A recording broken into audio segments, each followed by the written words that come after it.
Hello, and welcome back to The Deep Dive, where we cut through the noise and get straight to the insights. Today, we're diving into a topic that's it's absolutely vital for anyone looking to make a mark. Building influence. Our source material for this deep dive, it comes from Building Your Real Estate Influence, Strategies and Insights, specifically episode 15, which was titled How to Build Your Sphere of Influence. Now, the original source, it aims to give real-world insights, lessons, practical advice, mostly for new real estate agents. But our mission, as always, is to pull out those universal nuggets that you can apply to your own journey, whatever your field. And what's truly fascinating here, I think, is how this core concept, this sphere of influence, it just transcends any single industry. It really does. For you, our listener, really understanding how to intentionally cultivate these connections, nurture them. It's kind of a superpower. When we talk about a sphere of influence, we're basically talking about the network of people who know you and who trust you and are willing to engage with you, whether that's, for advice, referrals, maybe collaboration. It's not just about who you know, but who knows you. And maybe more importantly, who thinks of you when an opportunity pops up? The structured way this source tackles it, breaking down such a critical skill, it's just incredibly valuable. Makes it less abstract, more actionable. Absolutely. And they didn't just give some vague, go network more advice. They really zeroed in on the how. Yeah. Their first main segment you mentioned was dedicated to key strategies, pitfalls to avoid, and practical guidance. So what were some of those standout strategies they highlighted for building those foundational connections? Well, they laid out a few, but one that really jumped out at me, and I think it's universally applicable, honestly, was this emphasis on becoming a connector. So instead of just focusing on what you can get from your network, the source really pushed for actively looking for ways to connect people within your circle, people who might benefit from knowing each other. Right. The connector idea. Yeah. Imagine someone looking for marketing help, maybe, and you happen to know someone else who's just brilliant at marketing. Making that introduction, even with no immediate gain for yourself, it positions you as this valuable hub. A hub, right. Someone who actually adds value to other people's lives. Exactly. It builds that goodwill, that trust. And that's really the bedrock of influence, isn't it? That's such a powerful reframing because, so many people fall into that trap, right? Approaching connections with their own agenda right up front. Did the source talk about that sort of transactional feel where you just seem like you're after a sale or a favor? Oh, absolutely. Yes. And it was a really critical point they made. They specifically warned against what they called the sales pitch first trap. Yeah. Very clear guidance. Basically, if your first interactions, or maybe even just the first few follow-ups, immediately jump to your services or some kind of ask, you're probably going to alienate people, potential connections anyway. Yeah, it feels forced, not foundational, like you said. Exactly. They shared this story about a new agent. Really eager for leadings, and he just immediately asked everyone at networking events, hey, know anyone looking to buy or sell? That approach, well, it didn't bring in many leads, genuine leads, and it really it burned through his initial contacts fast. The insight there, I think, is that influence is earned. You earn it through consistent value-driven engagement before you even think about asking for something. Building a relationship, like tending a garden. You don't plant a seed and demand fruit the next day. You nurture it. That makes so much sense. We've all been on the receiving end of that, haven't we? And yeah, it rarely leads anywhere good.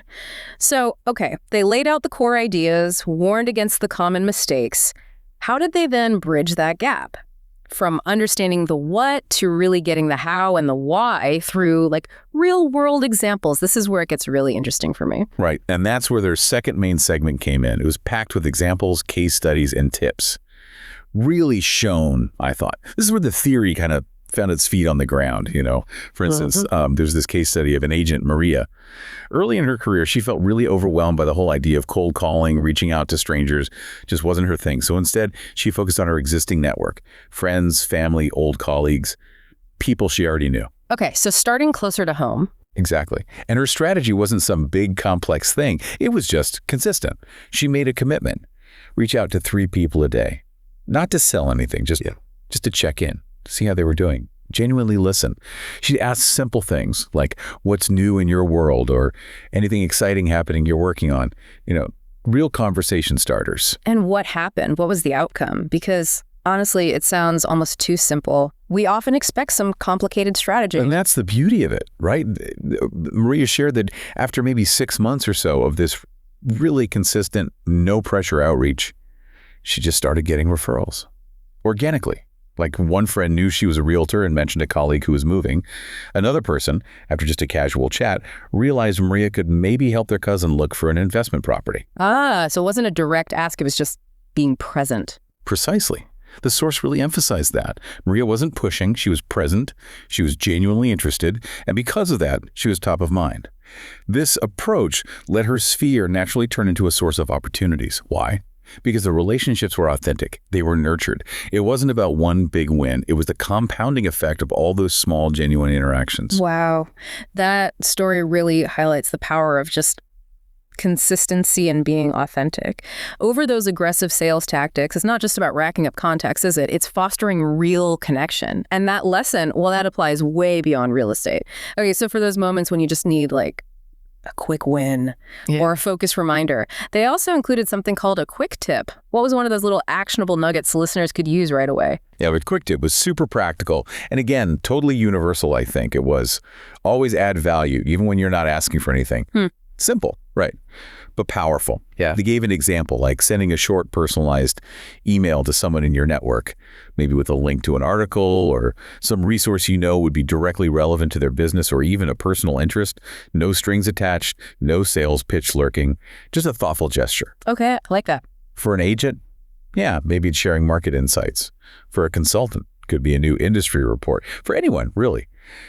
This seemingly small action, it keeps you on their radar, right? It reinforces that you're helpful and it strengthens the relationship without any pressure at all. That really shows the power of what they called micro actions. You know, often we think building influence needs these huge monumental efforts, but it sounds like they're saying it's actually the sum of these smaller strategic actions that really moves the needle. Exactly. Micro actions, those small, consistent efforts, like a personalized LinkedIn message congratulating someone on a new job, or a quick just checking in call to a past client you haven't spoken to in a while, even just a genuine comment on a connection's social media post, not just a like.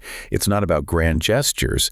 It's about steady, thoughtful engagement. It signals you remember them, you care about their journey, and you're willing to invest a little time without expecting an immediate payout. Yeah, think about how much you appreciate a personalized note versus some generic mass email blast. Right. These tiny investments, they build up, they accumulate into significant relational equity over time. So a question for you listening, what small, consistent action could you adopt today, right now, to start building or strengthening your connections? So, okay, let's bring all these ideas together for you, our listener.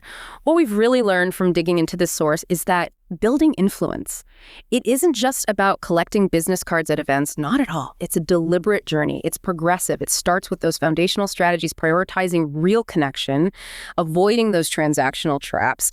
Then it moves through seeing real-world examples, like Maria, showing how to apply those principles consistently. And it culminates in those powerful, actionable micro tips that you can actually implement right away. This whole structured approach is just incredibly valuable for mastering any skill, really, not just in real estate, but anywhere connections matter. Indeed. And I think the key takeaway here is, beyond the specifics for real estate, the universal principles, relationship building, strategic networking, it boils down to authenticity, consistency, and focusing on providing value. It's about building a reputation, isn't it?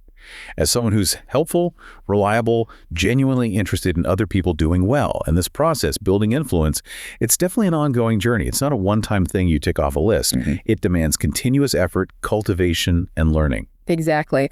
And the source, they close out their episode with some strong encouragement. They point listeners to thriveinrealestate.org as their guide, and they really motivate them to take that next step.